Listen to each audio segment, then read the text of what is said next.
जब कोई इंसान किसी इंसान को धोखा देता है या इनके विश्वास को ख़त्म करता है तो धोखा देने वाला कभी नहीं सोचता कि मैं तो इनको धोखा दे रहा हूँ, मेरे साथ अन्य लोगों का भी नुकसान होगा। नमस्कार, आप सबका स्वागत है आपके अपने इसी ब्लॉग में। मैं आशा करती हूँ आप सब अपने अपने परिवार के साथ खुश होंगे, प्रसन्न होंगे। तो धोखा देने वाला इंसान ये कभी नहीं सोचता कि मेरे साथ दूसरों को भी कष्ट हो सकता है। उस आदमी का विश्वास सबके ऊपर से उठ जाएगा। सच्चा इंसान भी इनसे लाभ ना पा सकेगा। तो हमें किसी के भी विश्वास को धोखा नहीं देना चाहिए।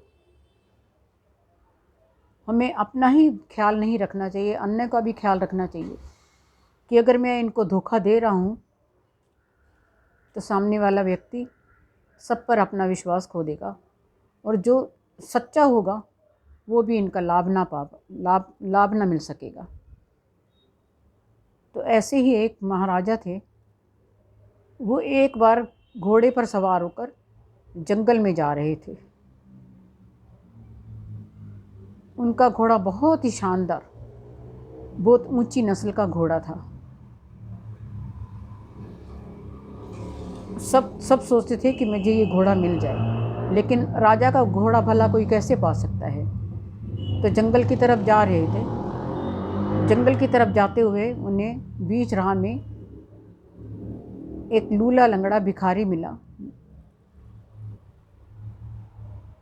वो दया की याचना करने लगा, महाराज मुझसे चला नहीं जा रहा, कृपया आप मुझे अपने घोड़े पर बैठाकर थोड़ी ही दूर मेरी कुटिया है, मुझे वहाँ छोड़ दे, भगवान आपका भला करेगा।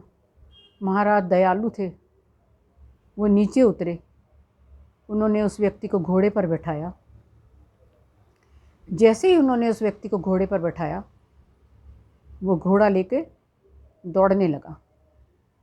तब महाराजा ने उसे पुकारा और कहा, रुक जाओ, तुम कौन हो? तब उसने कहा, मैं फला नाम का डाकू हूँ, मुझे आपका घोड़ा चाहिए था, इसलिए मैंने ये भिखारी का भेष धारण किया और आपसे घोड़ा छीन लिया। महाराज ने कहा, ठीक है, तुम मेरा घोड़ा ले जाओ, लेकिन ये बात किसी को भी मत बताना। तब उस डाकू ने सोचा, भला महाराज ऐसा क्यों कह रहे हैं कि किसी को मत बताना। तो वो वापस महाराज के पास आया। बोला, महाराज आपने अपना घोड़ा ले जाने की मुझे अनुमति तो दे दी है, लेकिन मुझे इस बात पर बहुत ही आश्चर्य हो रहा है कि आपने साथ में ये भी कहा है कि तुम ये बात किसी से मत बताना। भला मैं किसी से क्यों ना बताऊं? तो बोले, नहीं, तुम तो धोखेबाज हो, तुमने मुझे धोखा दिया है, मेरा विश्वासघात किया है, मैंने तुम पर विश्वास किया, तो मेरा विश्वास तुम इस तरह से बात बताओगे तो दूसरों का विश्वास हमेशा के लिए उठ जाएगा। कोई सच्चे व्यक्ति पर भी विश्वास नहीं करेगा, कोई सच्चे व्यक्ति की भी सहायता नहीं करेगा। इसलिए मैं तुमसे कह रहा हूँ कि तुम ये बात किसी को मत बताना, ताकि जो सच्चे इंसान हैं वो सहायता पाने से वंचित ना रह जाएं। तब उस डाकू को बड़ा पश्चाताप हुआ।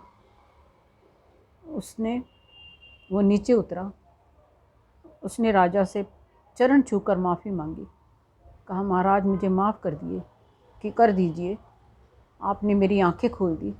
आपने सच कहा है कि विश्वासघाती नहीं, विश्वासघात करने वाला बहुत बड़ा होता है।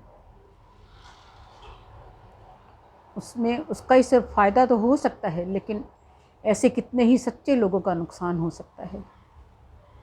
महाराज मैं आज से अपना ये त्याग दूंगा, पथ जो मैंने अपनाई हुई है राह, ये त्याग दूंगा और मैं भी सच्चे मार्ग पर चलूँगा और आप जैसा सदाचारी बनने की कोशिश करूँगा। तो देखिए, एक छोटी सी बात भी इंसान को बदल देती है। आशा करती हूँ मेरा ये व्लॉग आपको पसंद आएगा। तो ज़रूर इसे लाइक करिए, सब्सक्राइब करिए, शेयर भी करिए। धन्यवाद। आप अपने अपने घरों में खुश रहें, ये मेरी इच्छा है। आशा करती हूँ आप सब खुश रहें। धन्यवाद।